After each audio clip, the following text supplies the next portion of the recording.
নিজের গাছ থেকে পেড়ে আজকে আমের আমসত্ত্ব করেছি।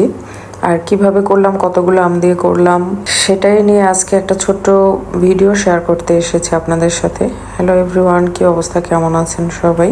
এই যে আমগুলো একটু বড় গাছ, যেহেতু উঁচু থেকে পাড়া হয়েছে, আমগুলো প্রায় ম্যাক্সিমাম আমগুলোই ফেটে গিয়েছে।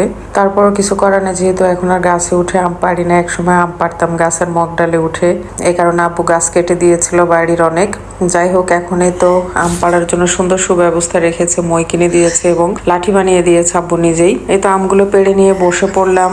আজকের আমগুলো মোটামুটি ম্যাক্সিমাম গুলোই টক, মানে 2 গাছের আম পেড়েছি আমি, আর অল্প কিছু আম পেড়েছি অন্য গাছে, যেগুলো হালকা টক, মানে মিষ্টি বেশি বলা চলে। আর এখানে মোটামুটি আমি প্রায় 40টার কাছাকাছি হবে আম পেড়েছি। এই তো আমগুলো আমি খুব সুন্দরভাবে বসে সিলে নিচ্ছি। আমগুলো আগে আমি ধুয়ে নিয়েছি ভালোভাবে, পরিষ্কার করে ধোয়ার পর দেন আমি এক এক করে সবগুলো আম সিলে টুকরো টুকরো করে কেটে নেব। এই তো আমগুলো কেটে নেওয়া শেষ আমার। এখন এই যে দেখেন কতগুলো আম, কতগুলো চোচা, বোঝাই যাচ্ছে যে আমি অনেকগুলো আম কেটেছি। এখানে কড়াইটাও কিন্তু আকারে অনেক বড়। এ তো এক কড়াই হয়েছে। আমি এখন এতে হালকা একটু পানি যোগ করে সুন্দরভাবে মাটির চুলাতে এগুলো জাল করে নেব। আমসত্ত্বর একটা ভিডিও আমার পেজে আগেই দেয়া আছে, সেটা এক স্টাইলে করেছিলাম, আজকেরটা অন্য স্টাইলে করব। অর্থাৎ বাজারের যেভাবে আমসত্ত্বর কিনে খায়, যে কালার হয়, সে কালারটা আজকে আনার চেষ্টা করব আমি আমার আমসত্ত্বর মধ্যে।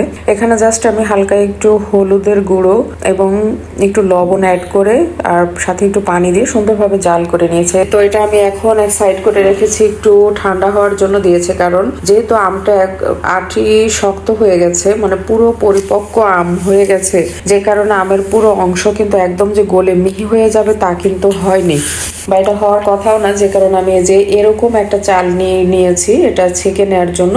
সুন্দরভাবে চালনিটা আমি পরিষ্কার করে ধুয়ে নিয়েছি, দেন সুন্দরভাবে তো আমসত্ত্ব গুলো ছেঁকে একদম মিহি করে আমি এক সাইড করে রেখে দেন চলে আসলাম মশলা তৈরি করার জন্য। মশলা হিসেবে আমি যা ইউজ করেছি, এটা হচ্ছে জাস্ট পাঁচফোড়ন এবং শুকনো মরিচ। যেহেতু আমার আম্মুর ডায়াবেটিক্স আছে, সেক্ষেত্রে আর আমসত্ত্বটা মূলত আমার আম্মুর জন্যই তৈরি করা, আম্মু পছন্দ করে আমসত্ত্বর। অ্যাড করেছি পরিমাণ মতো চিনি, আর দিয়েছি পরিমাণ মতো মরিচ, এবং এখানে টকের পরিমাণটাই আমি বেশি রাখবো, অর্থাৎ এটা টক ঝাল মিষ্টির একটা আমসত্ত্বর হবে।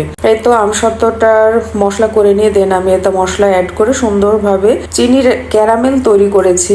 আর ক্যারামেলটা তৈরি করার জন্য কড়াইতে আমি একদম শুকনো কড়াইতে সুন্দরভাবে চিনিটা দিয়ে, চিনিতে যখন পুরো 4-5টা গলে পানি উঠবে উপরে, তখন আমি চিনিটা নাড়া দেব।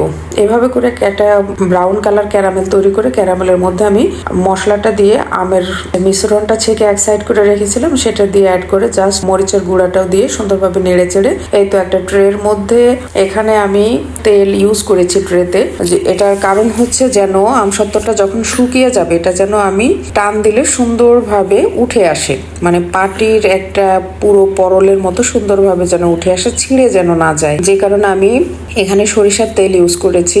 আর এই তো ট্রের মধ্যে আমি আমটা দিয়ে দিয়েছি। এখন আজকে বেলা পড়ে গেছে, রোদ্দুর নেই একদমই, আগামীকালকে এটা রোদে ছাদে শুকোতে দেব আমি। আর এটা শুকিয়ে যাবে যখন সুন্দরভাবে, তখন এটা আমি আমার পছন্দ অনুযায়ী সাইজ করে সুন্দরভাবে পিস পিস করে কেটে বয়মে রেখে দেব। আর এটা আমি পুরো বছর জুড়েই খেতে পারবো, এর উপরে কোনো ধরনের শ্যাওলা পড়বে না।